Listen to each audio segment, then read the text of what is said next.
Alright, welcome to today's lesson where we'll be learning about isotopes, that the atomic structure and the relative atomic mass, the effect of isotopes on the relative atomic mass of an element. Alright, at the end of this lesson, we should be able to describe what an isotope is, be able to give examples of isotopes, and we should be able to calculate the relative atomic mass of an element. Let's get started. Right, what are isotopes? Isotopes are atoms of the same element with different numbers of neutrons. They have the same proton, but the neutrons are different. Don't forget the subatomic particles are electron, proton, and neutron. The electron positively charged, the electron negatively charged rather, the proton positively charged, and the neutron neutral. Alright, so when two atoms of the same element with different number of different number of neutrons, then we can say they are isotopes of such element. Let's look at a typical example. There are three isotopes of hydrogen. All hydrogen atoms contain one proton and one electron, but they have different number of neutrons. The most commonly found hydrogen isotope is hydrogen 1, but we have hydrogen 2 and we have hydrogen 3, right? Now, let's look at another example. Chlorine, for example. There are two isotopes of chlorine. All chlorine contains 17 protons and 17 electrons, but they have different number of neutrons. Chlorine 35 is the most commonly found isotope of chlorine, and the other isotope is chlorine 37. So which means we have chlorine 37, we also have chlorine 35. Now, what is the property of an isotope? Isotopes have the same chemical properties. Be it, for example, the different isotopes of a particular element have the same chemical properties. This is because the number of electrons determine the chemical properties, and isotopes have the same number of electrons in their atom. The only difference between them is the number of neutrons. Are we together? Alright. Now let's look at how this can affect the relative atomic mass. The relative atomic mass of an element is the weighted average of the mass of the atoms of the isotope. That is the average weight of the masses of atoms of an isotopes.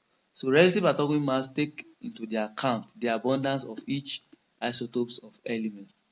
Now let's look, for example, the relative atomic mass of chlorine is 35.45, otherwise approximately 35.5, rather than a whole number. This is due to chlorine having two isotopes 35 and isotopes 37. That's chlorine 35 and chlorine 37. So this bring about, so the relative atomic mass is the average of the masses of atoms of isotopes of an element.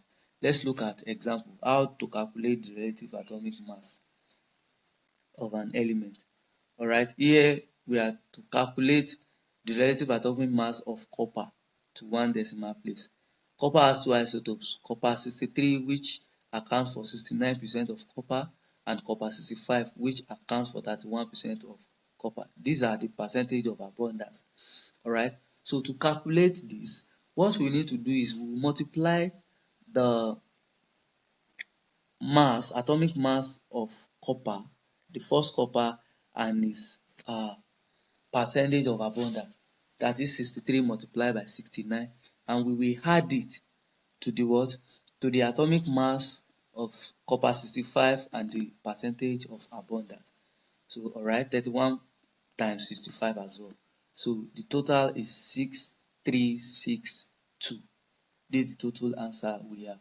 If you take that into percentage, that's because of the percentage of abundance, dividing by 100 to give us 63.6, which is the relative atomic mass of copper. Let's solve another example. Let's use chlorine as another example, a very common example. Chlorine has two isotopes. chlorine 35 and chlorine 37. Chlorine 37 have 25% percentage of abundance, while chlorine 35 have 75% percentage of abundance. So that can be calculated by multiplying the mass, the atomic mass and the percentage of abundance of each isotopes, adding them together and dividing it by 100. That gives us 35.45, which is approximately 35.5 into 1 decimal place. So that is how to calculate the isotopes of calculate the relative atomic mass of an element from the different isotopes it may have. So in summary, isotopes are atoms with the same number of protons but different number of neutrons. Isotopes are different forms of a single element. When element exists in different form, the same proton, the same electron but different neutron. The atomic weight of an element is the relative atomic mass of such element. It is actually a weighted mass of the element isotopes and their relative abundance. See you next class. God's willing. Thank you.